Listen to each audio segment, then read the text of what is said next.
Too often, people wait for a major event before charting a new course for their life. I think we wait because we think there's an order to things like college, marriage, kids. Denise Solar-Cox, award-winning filmmaker, makes a yearly list of goals and says she waited 17 years before completing her biggest, making her first film. Because I was so passionate about making this film. I was so insistent. I had that compulsion and I couldn't stop myself. I knew the impact that this film would have, that if I had a chance to create belonging, then it was worth all the sacrifices. Now, has this also impacted your view of your own identity? Girl, it is like totally transformed me.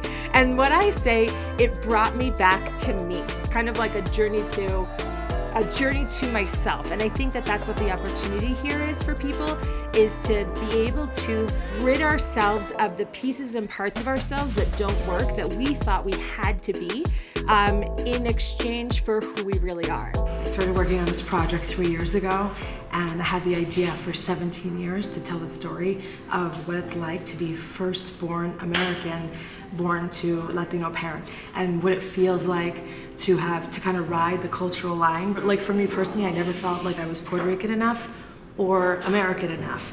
But if I'm an Eñye, that means I'm both and I'm enough. That's amazing. Eñye. Yes. And then I realized, wait, this is a story of everybody. You know, it's interesting that you say that because one of my daughters kind of struggles with like, am I black enough? Am I white enough? I mean, where am I? That situation for many people really does exist. We are at VaynerMedia. We're about to walk in. I feel like I've been waiting for this moment for a really long time.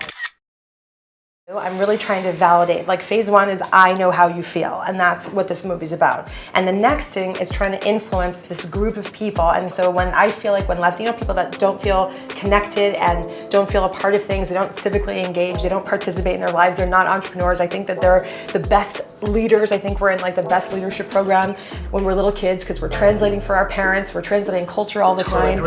And so we're like, we're not born, we're made leaders. Thank you. And you're a huge hindsight, that had a lot of, that's really interesting. I haven't thought about that. Mm-hmm. So how do you categorize this American? What do you call it?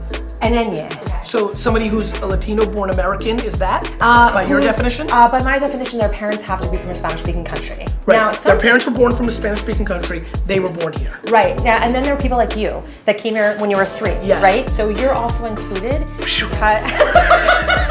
super pissed that my sister and brother had this big advantage. I received was this real camaraderie with these women and all the feelings that accompany that. Taking the action to collaborate with these women gave me the sense of, wait, I did do something. I contributed something. We added to the conversation here with this. We added something positive here, something new to think about when it comes to this. I'm proud of that. The documentary is based here in Denver, and 9 News reporter Jonathan Gonzalez joins us now. You are an Eñye. I am an Eñye. Belen is an Eñye as well. Our photographer Manny Sotelo, who shot the story for later, is also an Eñye. And what that means is that we're part of Generation Eñye. And it's interesting because what it means is that we weren't necessarily Latino enough for our Latino culture, but not necessarily American enough here in America. I spoke to one filmmaker and podcaster who is challenging the role of women in society and the workforce while encouraging women to make the changes they desire to see. To sit and think about that and to wonder how are things going to change. And frankly, I have found a lot of power myself in looking at what can I do to affect this. I'm about transforming lives and making sure that people know that they belong and that they matter and that it's worth it to talk about the hard stuff.